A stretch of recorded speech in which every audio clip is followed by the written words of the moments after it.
Так цей сифончик виглядає від фірми McAlpine. Так, це все направлено.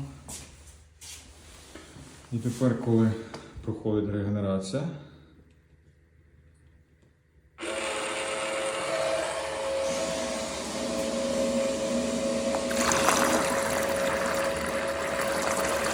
ми попадаємо у сифон.